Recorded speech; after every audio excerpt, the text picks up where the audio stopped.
What's happening, everybody? Welcome back to the channel and to another WNBA video. We got ourselves a game 5 to dive into for Tuesday, September 30th. So we're going to break down and analyze that game. We're going to talk about which way that I'm leaning as far as the points on the spread. And then when it's all said and done, make sure you check right down there into that pinned comment. You'll find a link down there that'll send you over to the Guy Boston Sports website.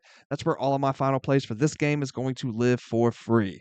Now, before we dive into this game, let's go ahead and jump over there to the website. That way we can recap our plays from the game 4s. Let's see what we took then and how that ended up going down.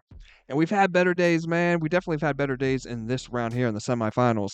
We took the Aces laying 2.5 points, and they don't pull that one out for us. The Fever win that game and force this game 5 that we're about to talk about.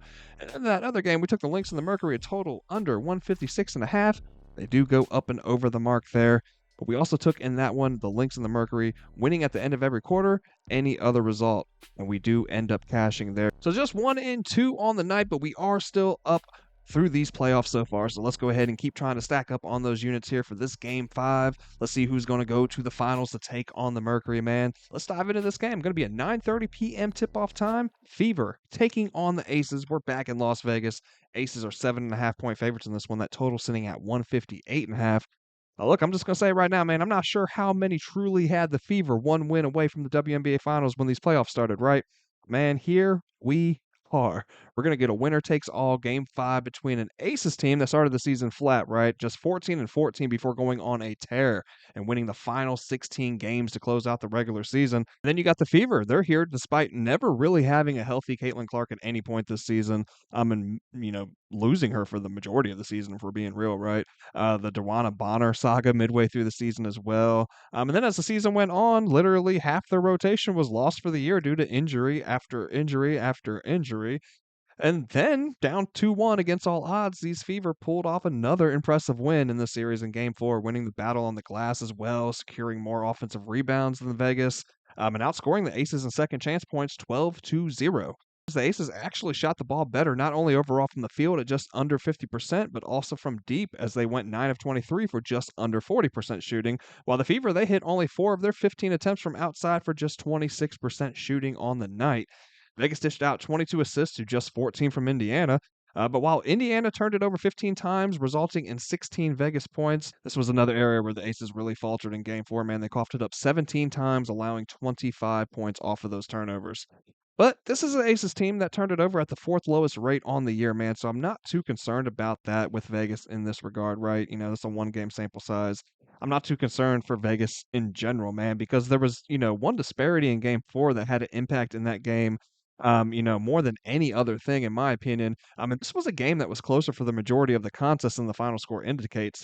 But, man, seriously, what happened at the line in game 4, right? How does Vegas get to the line just 11 times and the Fever put up 34 free throw attempts? 34. That's a crazy, crazy disparity there. That doesn't even make sense, man. So I'm shocked if we see that kind of disparity again. And I think that was a huge difference maker in game 4, man. It was talked about in the pressers. Go ahead and look at Asia Wilson post game, Becky Hammond post game as well. Once again, we're calling out the referees and the atrocious officiating, man. Let's get it under control, the W. Come on, man. But anyways, now we got the Aces back home, and these two have met head-to-head in Vegas 3 times so far. And while the Fever did take one of those games, and that was here in the series as well, they have struggled on the road overall this season. 14-13 straight up, 13-14 against the spread. And the Aces are 13-12-1 to the number at home this year, but they sit 20-6 straight up in Vegas. So, man, I like the Aces to close out the series at home and book a date with the Mercury in this year's finals. But, man, 7.5 is a lot to lay with them here against this Fever team that has played them really well this season, man, and are also 1 win away from the finals themselves, right? They're going to come to play, man. Indiana has covered in 7 of their last 10 games, while the Aces are just 5-5 to the number over their last 10. So we do got to keep all that in mind. But even still, man, this Aces team is shooting for their 3rd trip to the finals, and 3rd championship as well in the last 4 years. While this is pretty uncharted territory for these young Fever stars, man. We saw the Fever really control Game 4's energy and tempo from the jump. They seemed to step ahead. Coach White called it out as well, right? Saying they were kind of the aggressors and they're at their best, when they are the aggressors, right? But they were also at home feeding off that crowd, that home energy, man. Taking all that into consideration, the turnovers from Vegas as well, man. Don't forget that they were within 2 points still in that fourth quarter, man, on the road with a horrible disadvantage at the line that we talked about as well. Despite all of that, they were still in that game on the road in Indiana, man. A really, really tough place to play. So give me the Aces here, full game on the spread. I could see a path for the Fever here early in this one, man. The first half Fever line is sitting at +4.5 right now. We've seen them cover this mark 5 of the 7 head to heads this year between these two, but I just see the Aces pulling away here at home, man, and just being too much for the Fever here in this elimination game with the finals on the line.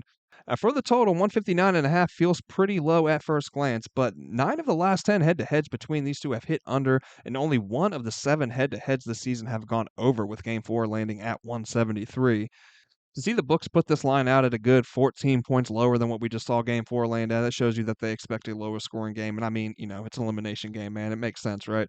The Fever have continued to push the pace throughout these playoffs, and I think that number may just be a tad too low. So I could see these two sneaking just up and over that mark. So I'm going to lean over looking at this game.